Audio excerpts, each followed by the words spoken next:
Okay viewers, this is episode 2 of the Garage 16 Modified Super Series lead-up shows. My name's Aaron. And I'm Vince. Okay, so first up on the show we've got an interview with Newton Gorge 21S from Stratford. And on the second part of the show where you've got Tech Talk with Chassis. And the third part of the show tonight, we challenged 2 of the Wellington drivers to a go-kart challenge. It's going to be a great one. Alright, let's get on with the show. Here it is.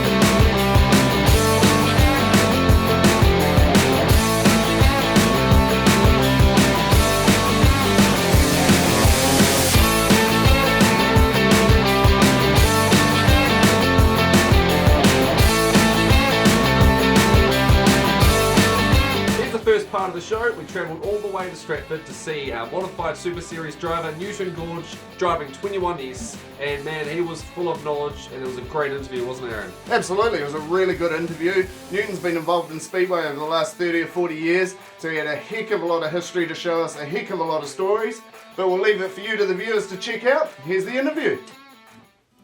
Okay, welcome ladies and gentlemen. We have come all the way up to Stratford to interview the driver of the 21S Modified, Newton Gorge. Welcome to the show. Thanks very much. Magic. So Newton's been involved in Speedway for a very long time, raced about sort of 16 or 17 seasons over the last sort of 30 or 40 years. Yep. Been involved in saloons and modified. So Newton, where did everything begin in terms of your racing history? Well, when I was 19 was when I first got my first saloon car, in 6U Tirana, and so that was a fair while ago. And it was an ex-Auckland car that was bought locally, but it was from Auckland originally, and yeah, it wasn't a good car. I'm nowadays, and believe me. So that was the first one ever, but that's probably the one you've got most memories of. Yeah. You know what I mean? I built a V8 350 in those days called an Aeon Extra, and new panels and things. It was quite probably a neat looking car in those days, but and we were running basically a standard 350 Chevy in those days. Nowhere near the half horsepower we run now, you know what I mean? So, Yeah, but I think the racing was just as hard and things like that. You don't need the flash fits on the car to get the amazing racing, do you? I don't know what laps we were doing then, but probably closer to 19 seconds, not 40. Yeah. Yeah, exactly. Alright, so why don't you tell us a little bit about your first modified then? Well, this one here was built by Peter Kuriger in Opanaki. Pete still builds cars and does bits and pieces now. And that was that was the first season ever. We didn't even run a wing on that in those days. This was a mighty crash that I ended up on top of Merv Junior trying around the outside one right at Stratford, and made a bit of a mess. The only thing that was the next day out of that, the time we took everything off, just the motor sat in the frame. Other than that was all the diff was torn out. So we had it going in another week and finished the season in that one.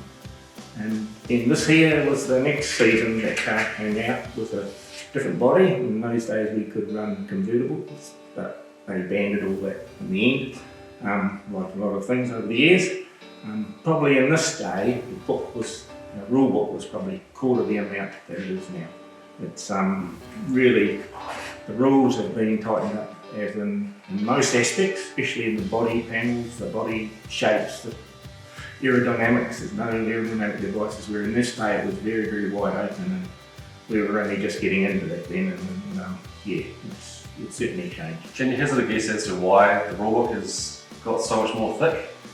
Yeah, it's changed for the reasons of safety, but it's like the engines now got a cap on the modifications, you know. Yep. Compression ratio, so on, you know, so and that's to try to keep everyone on level pegging. Yeah, you know, that makes sense.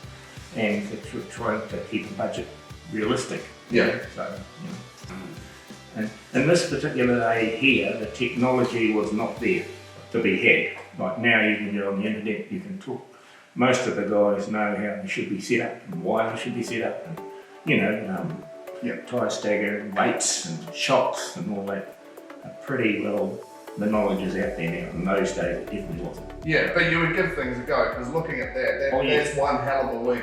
Yeah, well, it's only a side panel, not actually a downforce wing. So. Yeah, courtesy of another awesome speedway producer, the Pits Media. We watched one of their shows a few weeks back where at the Christchurch track they decided to have a round where they were going to take all of the wings off the modifieds and give them a go, and I can tell you it looked like these things were an absolute monster to handle with no wing on the top there, so it must do its job. Oh yeah, well you can still make it go alright, but you have to just reset the car completely.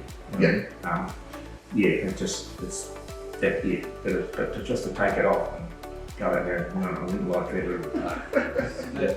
That advancement in the technology and the cars that has led to perhaps a bit more rules, has all that advanced technology, is that developed, is that passed down from sort of like the different classes down to the modifieds, or is it like people like Peter Kerrigan who are developing that as well? Who's responsible for the advancement? Yeah, guys like Pete, sort of in the garage and trying things. He built the first lot of modifieds, and then other builders come along. My brother came along in later years, and because they're engineers, they're clever, I guess, and they know how to make something better, and of course they push the rules to the limit, and then somebody says, no, you've gone too far. You're too good. So, well that's it. Engineering, you can see it in Formula 1, motor racing, whatever, they all shut the rules down after a while because the engineers are clever.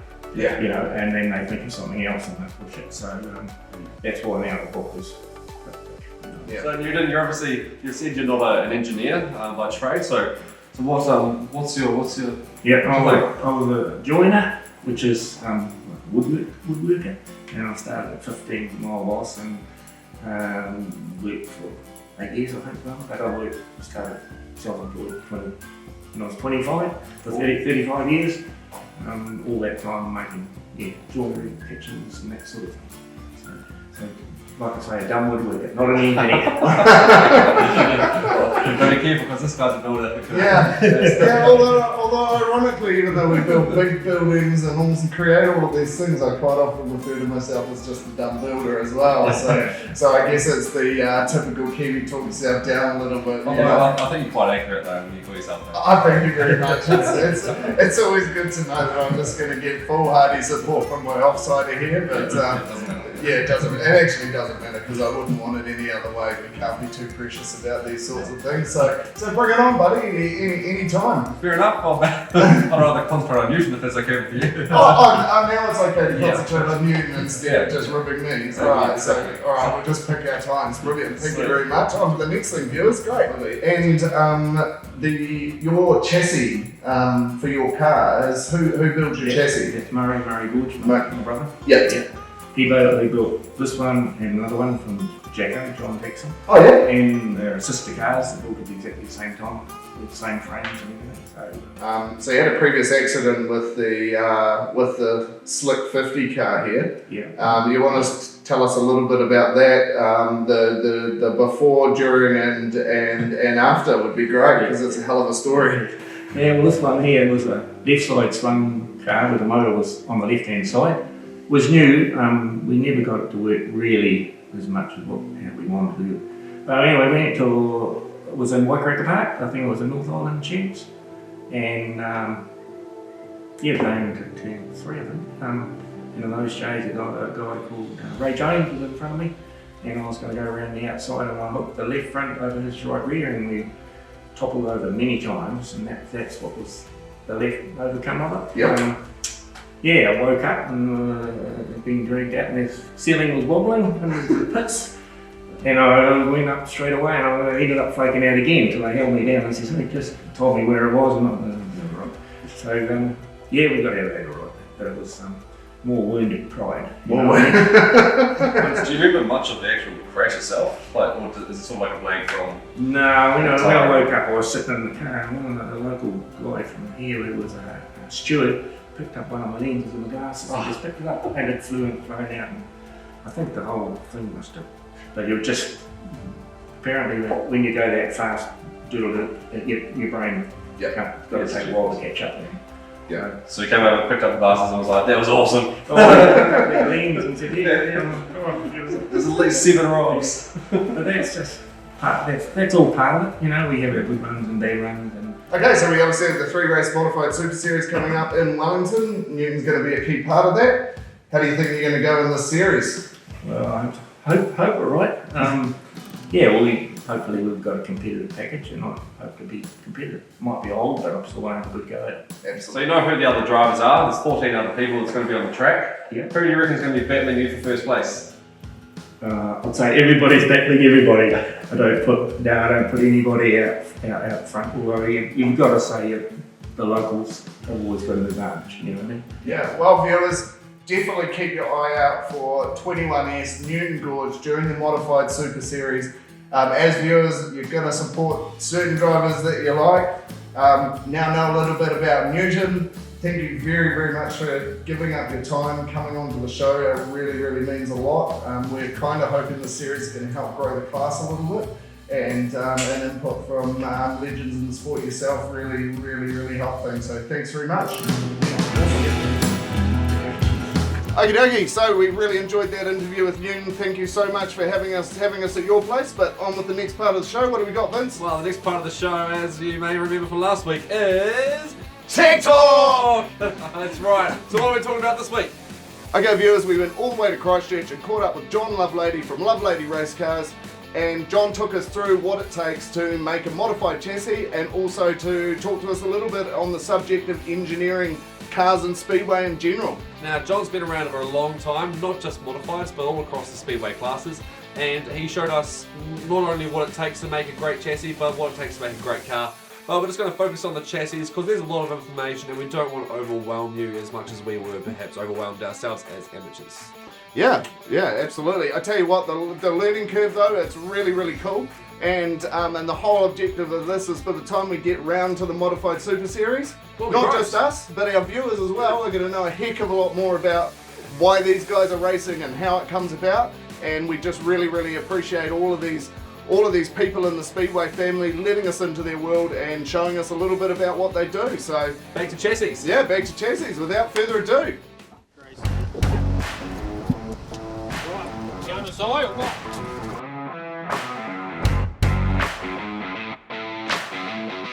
Okay viewers, we have made it all the way down to Christchurch to Lovelady Racecars, and today we're going to be having a bit of a chat to John Lovelady, the owner and creator of this awesome race car business. So John, tell us a little bit about Lovelady Racecars. Me and my wife formed the business in 1987. I'd been building cars probably since I was about 16, and by then I'd built a couple of cars for other people, and I could see it was right at the point of time when the professionally built car was sort of just coming on the scene. Pete Kruger were doing a ride, and I thought, well, let's give it a go. So. Magic. And you obviously do you have an engineering background? Is that your trade, or did you? Yeah, I'm a boilermaker by trade. I used to do a lot of heavy structural steel.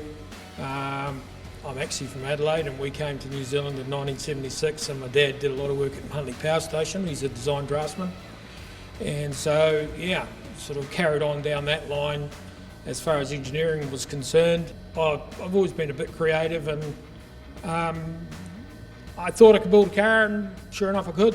And so I've kept at it since. I built about 65 modifieds over the years.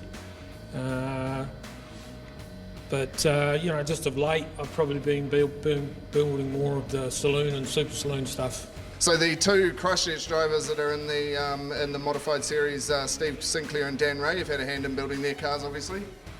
Yeah, they're both cars we built here, of course. Both were actually built new for BRT Motorsports with Luke Hegan as the driver. Both NZ1 cars, actually. Okay, viewers, so we've come all the way to have a look at the 24C Dan Ray's chassis. Right, well, chassis, I suppose, at the end of the day, is the vehicle to carry the parts. It's summer parts, you know. It's got to carry the motor. It's got to carry the rear end. The driver's got to be in there. Obviously, he's got to be safe. Same with the front end. Okay, so the chassis, the layout of the chassis is crucial to the balance of the car. And so when you design one of these frames, you got to take all those different things into account. This style of car, what they call a high bar car, where as you can see the front, that bar there, goes all the way down to the front torsion rail. It's called a high bar car. Yep. They have got a lot of beam strength, but they're still able to twist. All right. Some guys like them twist a lot. I personally don't build my cars to twist. I would much rather have them slightly more rigid, so that you could make a small setup change and you can identify it. Whereas if you've got too much flex in the frame, you'll really struggle, because it's very hard to understand what's going on, whether the frame's flexing or what's going on with the setup. And it's there's obviously different size pipe sizes and things like that, but in general, what type of steel is used to build the chassis? We're using chrome moly, which is about 800 MPa, much higher tensile strength, much better, much more memory to it, and you know, if you want to save the driver, you need to have the car as strong as you can get it. Magic. So building a chassis, again, we talked about it back at your shop. It can be a real individual thing, so something that you work with the driver quite a bit on in terms of what they're after. I think when I raced with Greg for all those years, we kind of knew what we wanted, and his weight remained the same. The way we wanted to race, where we needed to race on the track, the track itself. If we go and race at Auckland, predominantly Auckland, it rains up there, so the track's grippier. So we'll change the bar height in the car, for instance, so that if this height from there to the ground is different, if you raise that on the chassis, there's less car above the bar. In other words, so this is where the car operates from, part of its spring base, if you like. If there's less car above that, there's less car that will purchase over the centre of gravity height, we would move that up. Whereas if we race at Woodford Glen, we might move that down a little bit, so there's more car above it. So therefore the car transfers a bit more weight. And in terms of building a chassis, these drivers, they race pretty hard, and we see lots of incidents and things like that. So how much consideration goes, other than I assume the cockpit and protecting the engine and that, how much consideration goes into the bits that you need to swap in and out, because they're the bits that most likely are going to get knocked around? Heaps. Obviously, you don't want to build the car and you can't get the diff out of it. Yep. So, I mean, all speedway is based on getting out before the next race, isn't it? So if you wipe the front end out, everything's got to come out as quick as you can. I mean, that's just evolved. That's how it evolves. That's really the good thing about modifieds, is that you don't need a new car every year, right? You can keep a car for 4 or 5 years. It can have a second or third owner, and it's a matter of getting that driver, getting the car balanced, making it how he likes it, away he goes. We used to build cars with the offset engines and stuff like that. Great for a momentum track, right, where the car's winged down all the time, around. But when you get to a track that's got nice strong straightaways, maybe they don't work so good. Magic. And does that work? Because some tracks are banked more than others, and I assume those sorts of things are a factor as well. Well, that's a definite factor, but if you're trying to build a car for a group of clients and you want it to be a good, versatile car everywhere, right? Because let's face it, everybody travels somewhat. So you got to strike a balance between, having a car that will only hook up on a dead slick track versus something that needs to be able to go at a grippy track.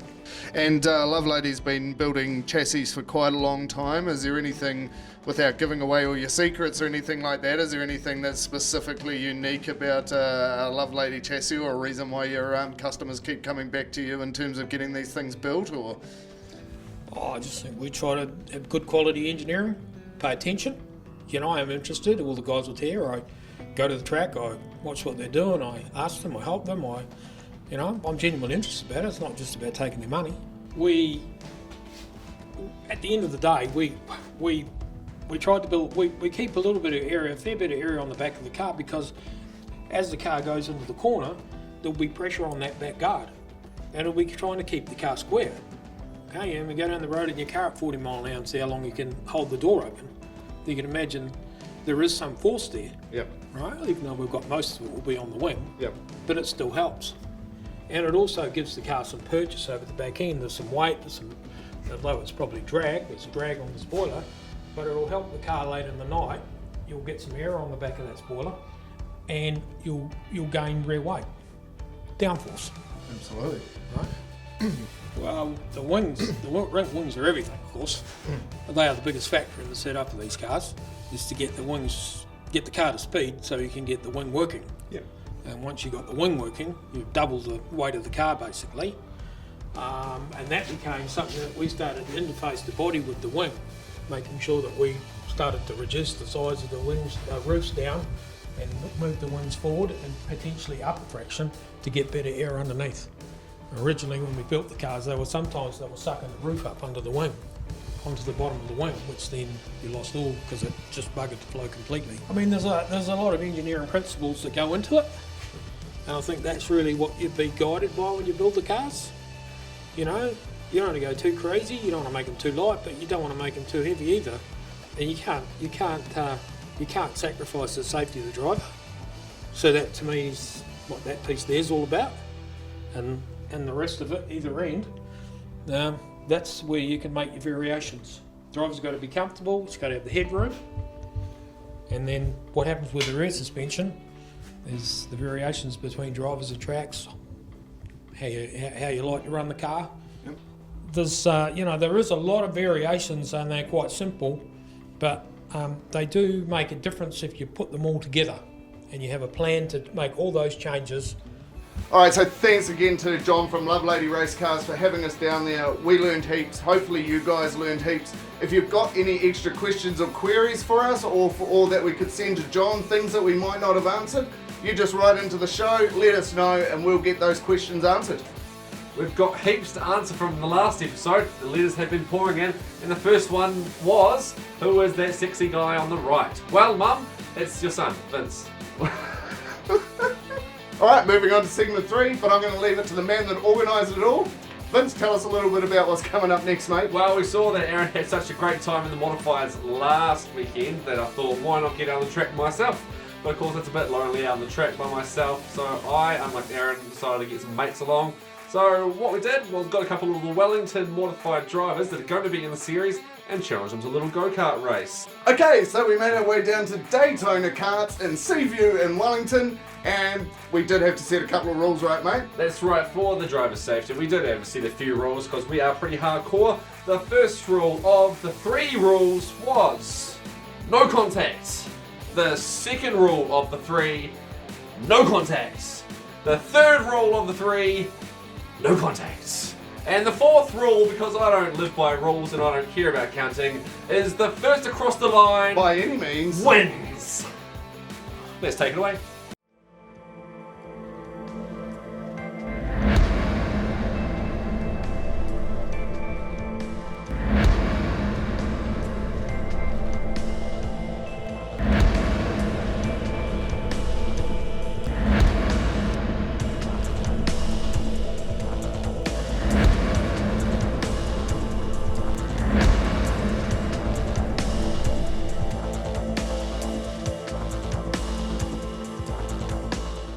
Aaron and I have decided to take on 2 of the drivers from the Garrett 16 Modified Super Series because Aaron had such a great time last week in his modified that we thought, why not give it another go and see if we can do any better. So we decided Aaron and I are going to challenge 2 of the drivers and we're going to thrash them.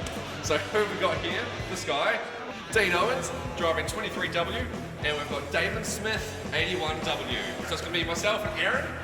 I like long walks on the beach. First these 2. Easy. And like Speedway, this will be totally non-contact. 100% Definitely. Right, guys? No It is. contact. No It's for contact. sure. No contact.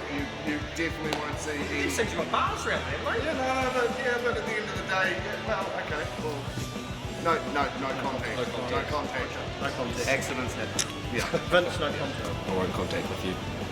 So Aaron and I are going to go and just beat them, basically. Yeah. What do you think about that? Yep. Yep. Dreamer. Dreamer. Yeah. Okay. All right. Because driving's hard. The only thing left to do is get out on the track and see if we can kick these guys' asses. Yeah. Dreamer, let's go!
Alright, so we came, we saw, we tried. We conquered. No, we kind of failed. So, we obviously won Garage 16 because we're the winners and they're the losers. I don't know if you saw, but I actually passed the line before Damon did. I don't see what happened to Aaron and Dean because they were so far behind. Who won out of you guys? Well, I don't know how many laps I was actually behind, but I guess you could say I did technically cross the line at some point before Dean. Well, yeah, that's what I was doing meaning as well. That was just the first lap. Yeah. So it turns out that these guys know how to drive, not just modified, but go-karts as well. So, yeah, obviously there's something to this driving thing. So, guys, well done. We're going to present you with the very first Garage 16 go-kart winning trophy. Winner, winner, chicken dinner. Well done!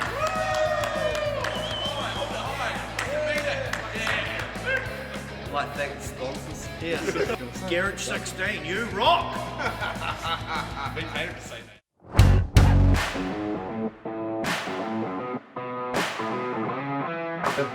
Alright, so we got our very first competition, Vince.